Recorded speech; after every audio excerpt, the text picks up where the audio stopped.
Hi, this is Lauren again, and I'm so excited to start this new project on the Loopdeloom. So today we're actually going to learn how to make these really cool wrist cuffs. In front of me I also have some other examples of what you can do, and I'm going to walk you through the steps that are needed to create these awesome wrist cuffs. There's four different styles that you can do. You can add a button to your wrist cuff, and that's actually overlaying the two ends a little bit. You can also add a ribbon to your wrist cuff to add a little extra flair. You can do a shoelace tie style, or you can just connect them together. So let's get started. In front of me here, I actually have an example of what it looks like to create a wrist cuff on two looms. This is a cool thing. If you have larger wrists, you may need to push two looms together, and one loom length itself is 7 inches. So if your wrist is around the range of 7 inches and you want to connect it together with like a piece of yarn or ribbon, this is perfect size for you. But a size for me or an adult, you need to actually connect two looms together. And this is actually pretty easy and cool. All they simply do is just snap in together, and then they work the same exact way. You just twist them back and forth. So once you've actually taken a section off the loom, there's a couple of different ways to go from this step. You can either use a ribbon, connect them with string, or tie on a button. I'm actually going to show you guys first how to use a button. Go to your local craft store, and they have so many different cool arrangements that you can use, and they can really make a cool accent piece on your wrist cuff itself. So again, once you have gotten your woven piece off the loom, you're going to have to tie off the ends like we usually do. It's kind of hard at first because you want to scrunch your weave a little bit more together. So again, you're going to stick to those same parameters. You're going to gather 3 strands of the warp length yarn together and tie them in a knot, making sure that you pull a little bit tighter in these to keep those weave lengths next to each other, and so you don't see your warps peeking through. So again, all I am doing is just tying knots to the end of my weave. So once you have knotted off both sides of your weave, you can actually leave the fringe on your wrist cuff if you would like, or you can cut it off. I would suggest not cutting all the way to the knot itself. Leave a little bit of a fringe hanging to actually make a really cool frayed look. So now at this step, you're just going to go right across the top of your cuff, and you're going to just trim off the excess fringe. Again, this makes everything really unified, gives them a nice clean look, just like so. And then you can clear that away. So at this point, you're going to have to pick out your button, and you have to figure out what type of style or size you would like. So I had picked out this wider eye button, just so I can use yarn to sew my button on my actual piece itself. You can get smaller buttons with the smaller eyes as well, but you will need to just use string instead of yarn to sew both pieces together. So again, we need to get out our handy wide-eyed needle since we are using yarn. Again, you can purchase these at your local craft store. They're in the yarn or sewing aisle. And all you're going to do is you're going to thread some yarn through your wide-eyed needle. Again, we always need to tie a knot at the end of our yarn. And then you're going to figure out your placement of where you would like to place your button. So I figured it's always a little bit best to start it a little bit further in from the end of your weave. You don't want it directly on the end because you might actually ruin the weave itself. So figure a good end, and then just start poking your needle through the holes of the button. Don't just go through it once. I would suggest going through it maybe like 3 or 4 times, and that's actually what I'm going to do now. We just want to create and make sure it's nice and secure, and from taking it on and off continuously, we won't actually ruin our beautiful cuff that we spent so much time working on. So again, all I'm doing is just threading the needle through the button, and again, I've connected it just like so here. You can flip it over once you've done so, tie off a knot, just like this. Make sure it's pulled super tight and cut the yarn. So once you've done that, just as easy as that is, your button is sewn on. So then when you poke your button through your weave, you just want to poke it through the same spot that you sewed it on. So I'm going to poke it through this very mauve green color here. All right, and that's all it is.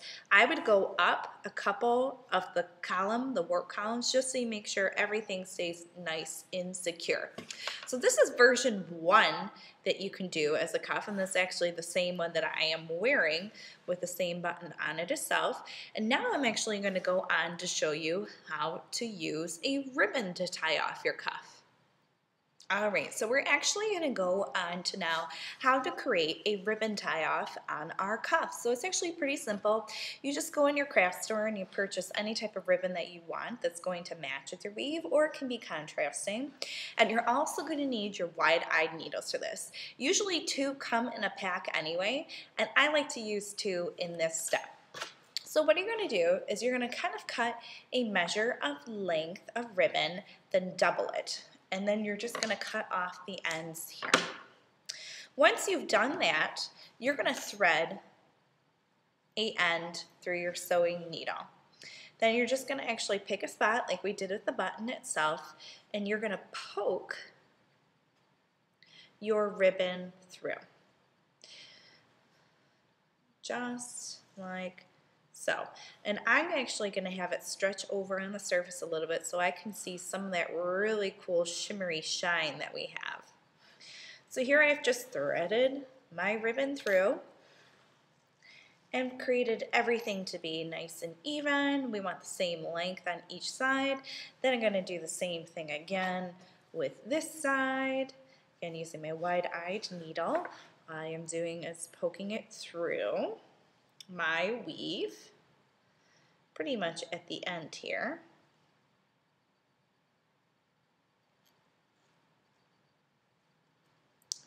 And then pulling it over. And then I'm just going to readjust it quickly so everything is nice and uniform. And that's actually just how you attach the ribbon itself. And it's pretty cool because then from here, and make sure your sparkly side is up if you have a sparkly side. And like I said, again from here, all you can do with these 2 strands, or you can always just use 1 strand too, you can just tie a really cute bow. And from this, it's pretty cool because you can make this adjustable to any size wrist. So you wouldn't actually need to use a double loom to create this. You could actually just use a single loom as well. So you can trim this up as nicely as you want. Again, this is just a little bit of an embellishment that you can add to your wrist cuff. So next, we're actually going to learn how to do this really cool kind of corset shoelace weave. And this is another really neat adjustable one too, because if you just pull your 2 strands at the end, it tightens your whole entire weave up. Okay, so now we're actually going to go and learn how to do the shoelace corset type of look to our cuff. I really like this version because I think you can do it with any type of style, any type of pattern, and you don't need a button. All you do need, again, are 2 of your wide-eyed needles. Now you're going to thread this through each end of your yarn or string or whatever you're using. So again, I'm just going to thread both ends through my wide-eyed needle. And then again, usually always using our technique of having the messy side in the inside of our weave. We're going to fold over our cuff just like this and hold it gently with your fingers, you know, leave a little bit of a spacing. And you're just going to take one end of your needle to start off and start off at one of your color textures in the top part of your weave. And all you're going to do is to start to create this crisscross pattern. It's like you're just threading shoelaces, but except we're creating our own holes. So once you've created one crisscross, go and create your other crisscross with the other needle. So a lot of this is just switching back and forth between the two needles. So I'm going to switch off, go to my opposite one, start at the top, poke it through, just like so. Once you've finished that, you need to go switch over to your other needle, start on the opposite side, poke it through, just like so. Then again, switch back to your other needle. You should only need to add in about 3 crosses. You could even add less if you wanted to. You could even just create 1 cross and use that as your tie off. That would probably work just as well.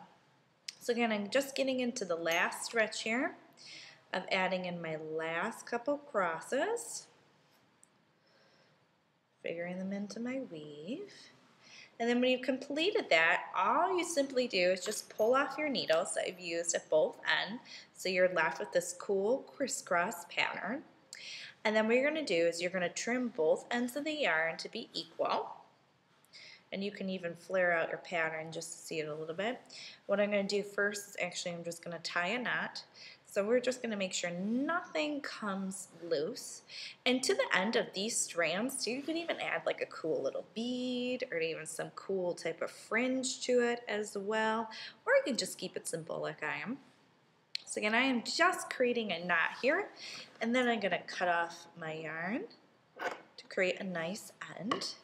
And here you actually have your crisscross cuff. So again, there are so many different styles that we did in this video today. We did a button, we did a crisscross, and we did a ribbon version. Again, you can always change up the materials too of your cuffs, and feel free to always go crazy with that and add some cool textures, some cool shine.